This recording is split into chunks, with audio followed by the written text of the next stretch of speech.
question is, how can backyard gardeners improve water infiltration in the soil? Maybe explain water infiltration. I mean, it relates to the thing we just talked. I mean, I've got these in order for a reason, but they all failed on one. But yeah, so how can they? Because that's what you want. You want the water to get in your soil, Yeah. and then you want it to stay there too. But so how do we get it in? How do you get it in? Yeah. So infiltration, really, it's what's that permeability at the surface, and oftentimes well-meaning gardeners, they're out there with the hoe, getting the little weeds, or they're out there taking seriously the Chinese proverb that the best fertilizer is the farmer's footsteps, and walking on the garden regularly. You can get a layer at the surface. I get this in the asparagus patch where the dogs will not leave it alone, and they lay there, and it's packed down right at the surface layer. The structure's been broken down. It's much finer there, and so you get a layer that really doesn't have a lot of permeability, doesn't have a lot of large pores left in it.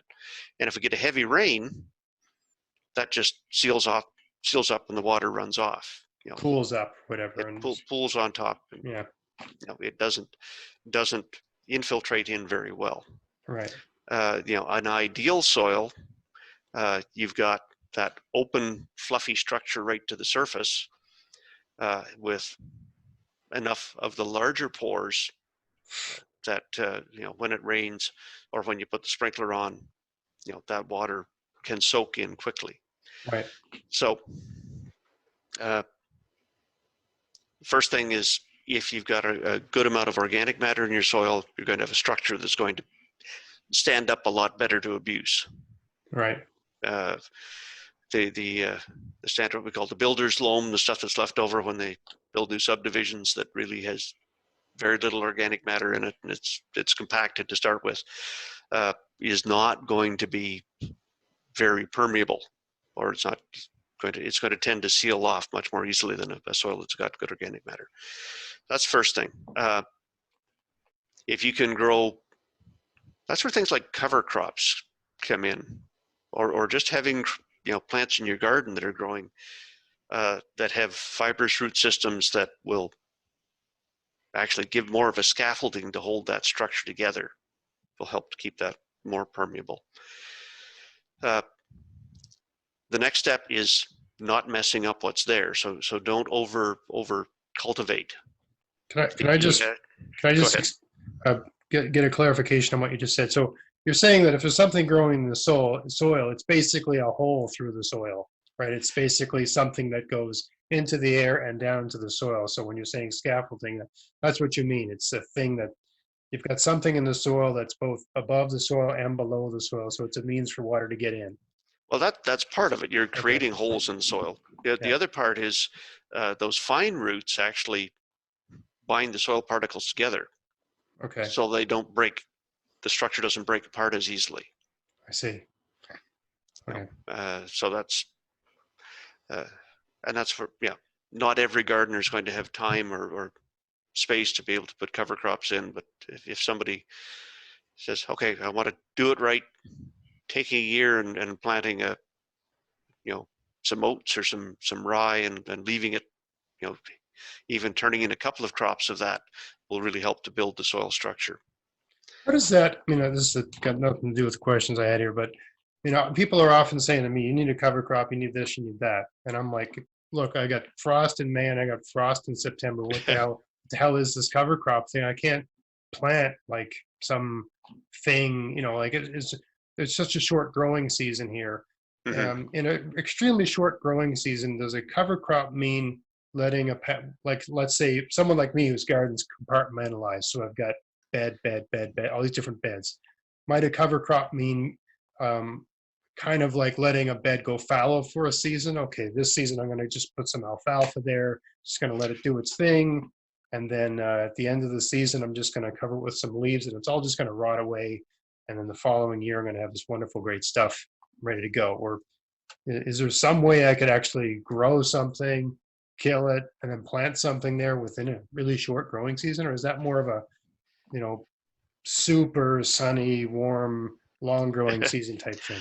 The shorter the season, the more challenges we have with cover crops. And you talked about taking one bed and leaving it fallow, putting something in, whether it's a legume or whether it's a grassy crop, but that will say you're saying, okay, I'm taking this year for that part of the garden to improve. Yeah. The other way to get at it, and it's always a challenge, but if you've got one bed where you've got, okay, I've got my radishes and I've got my peas, and they're fairly early, and they're finished, and I just plant some fall rye, in that spot, and leave it for the fall, and then work it in the next spring. You're not going to have an entire bed, but you can do some of those things. Right. I see. So that can work. Even like, I think my peas are done. They're just starting now. I'm just waiting my first peas today. I think we're gonna have a first pea meal tomorrow. Pea meal.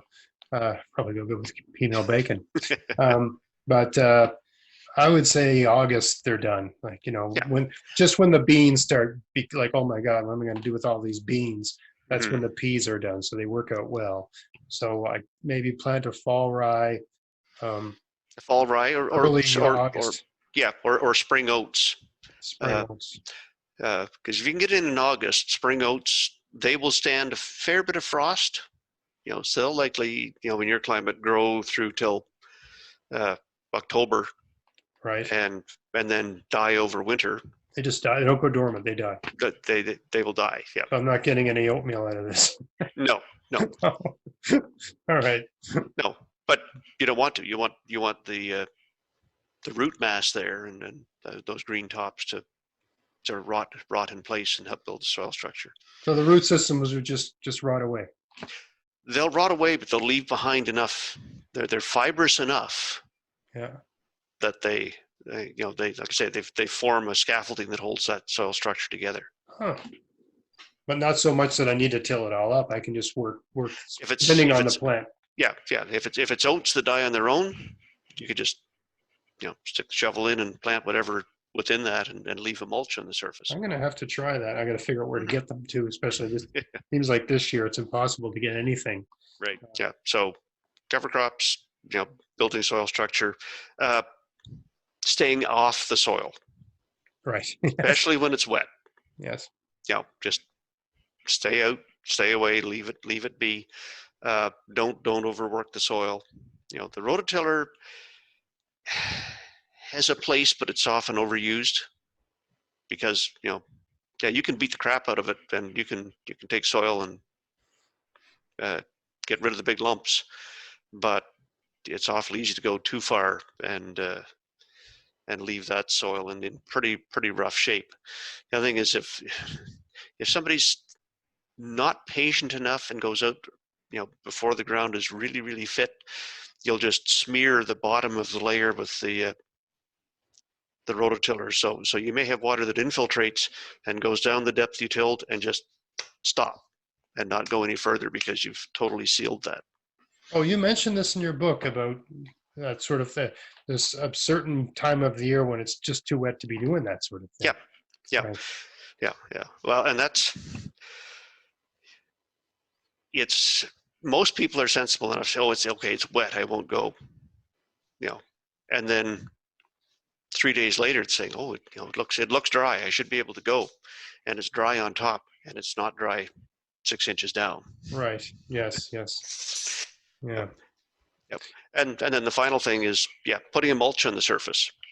Yes. That will help to keep it's going to keep the soil from drying out and sealing off, because actually soils get too dry can go what they call hydrophobic. They will actually repel water until they wet up again. Right. If you have a mulch on top, it keeps them moist enough that never happens. It also keeps the biological activity happening in the soil. So you've got the worms that are active and they're keeping those pores open. Yes. And it's physical protection for the soil to keep it from getting sealed over. So. Yes, that's the approach I use basically. I get everything covered, And yeah, you got the worms and other things basically making holes. Yeah.